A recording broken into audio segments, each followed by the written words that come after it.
पूर्व सीएम और PCC chief Kamal Nath Khargone में भारत जोड़ो यात्रा के रूट मैप का निरीक्षण करने पहुंचे। कमलनाथ सनावद और मोरटक्का रूट का जायजा लेंगे। उनके साथ नेता प्रतिपक्ष डॉक्टर गोविंद सिंह, पूर्व पीसीसी चीफ अरुण यादव और प्रभारी रवि जोशी भी हैं। इस रूट के निरीक्षण के बाद कमलनाथ खंडवा और बुरहानपुर भी जाएंगे। सनावद पहुंचने पर कमलनाथ ने यात्रा को लेकर हो रही बयानबाजी को लेकर बीजेपी पर हमला बोला। उन्होंने कहा कि यात्रा से बीजेपी के पेट में दर्द क्यों हो रहा। वहीं निर्दलीय विधायक सुरेंद्र सिंह शेरा को यात्रा का प्रभारी बनाने को लेकर कमलनाथ ने कहा कि उन्होंने अरुण यादव के ही कहने पर सुरेंद्र सिंह को प्रभारी बनाया है।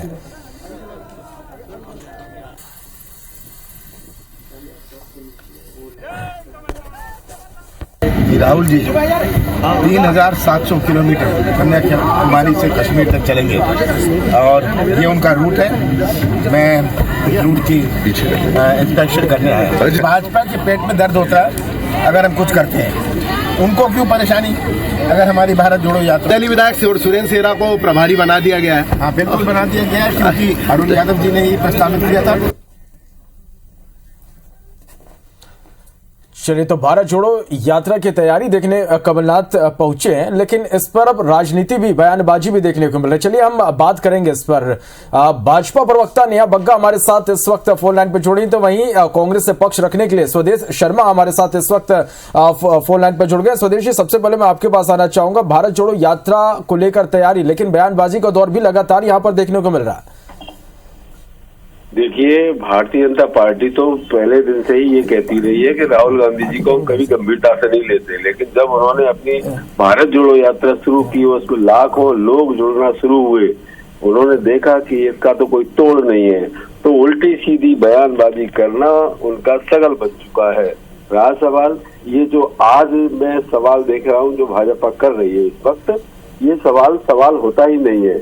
माननीय कमलनाथ जी मध्य प्रदेश कांग्रेस के सर्वमान्य नेता हैं और माननीय अरुण यादव जी, माननीय अजय सिंह राहुल भैया, माननीय सुरेश पचौरी जी, माननीय विवेक तनख्वाह जी, सभी बड़े नेता माननीय कमलनाथ जी के नेतृत्व में काम कर रहे हैं।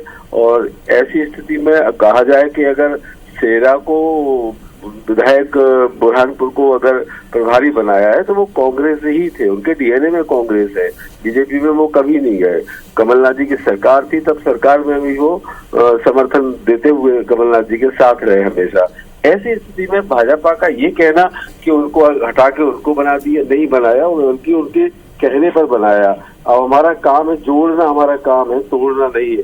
हम भारत को जोड़ रहे हैं, हम कांग्रेस को भी इकट्ठी करते जा रहे हैं। जहां बिखरी दिखाई दी वहां निश्चित रूप से माननीय कमलनाथ जी ने लोगों की ड्यूटियां लगाई और इकट्ठी जब कांग्रेस को देख करके सबसे ज्यादा परेशान हो रहे हैं तो भाजपा ही हो रहे हैं। और इनके भाजपा के परेशान होने से कोई फर्क पड़ने वाला नहीं है। कांग्रेस में पूरी तौर पर सब इकट्ठे हैं, एक साथ है। माननीय कमलनाथ जी को 2023 में मुख्यमंत्री पद की शपथ दिलाने के लिए सभी प्रतिबद्ध हैं और सभी कार्य कर रहे हैं। चलिए, हमारे साथ नेहा बग्गा जी भी बनी हुई है। नेहा जी, साफ तौर पर कांग्रेस का ये कहना है कि आखिर बीजेपी के क्यों परेशान है, बीजेपी के पेट में दर्द क्यों? देखिए श्रवण जी, आपके सवाल का और जो सुदेश जी ने कहा उसको 2-3 हिस्सों में बांट देती हूँ। पहला ये कि ये राहुल गांधी जी की यात्रा की बात कर रहे हैं और कह रहे हैं कि उससे भारतीय जनता पार्टी घबरा गई है। भारत जोड़ो नहीं है ना, तो कांग्रेस जोड़ो यात्रा चलानी चाहिए थी। जिस तरीके से मध्य प्रदेश का परिदृश्य बन रहा है, ग्वालियर में कांग्रेस के ही नेता आपस में जो है वहां पर भिड़ गए। इंदौर में आप देखिए के मिश्रा जी बीच बचाव करते हुए दिख रहे थे, जिस तरीके से गाली गलौज हुई। भिंड में हमने देखा नेता प्रतिपक्ष जहां पर थे वहां पर किस तरीके के कांग्रेस के नेताओं ने आपस में गट्टे निकाल लिए और फिर सरकार ने एफआईआर दर्ज करके उनको अंदर करने का काम किया है। तो आप चारों दिशाओं में घूमकर देखिए इस यात्रा का इम्पैक्ट कांग्रेस पार्टी के अंदर क्या है। इसीलिए मैंने कहा कि ये भारत जोड़ो नहीं कांग्रेस जोड़ो यात्रा इन्हें प्रथम निकालनी चाहिए।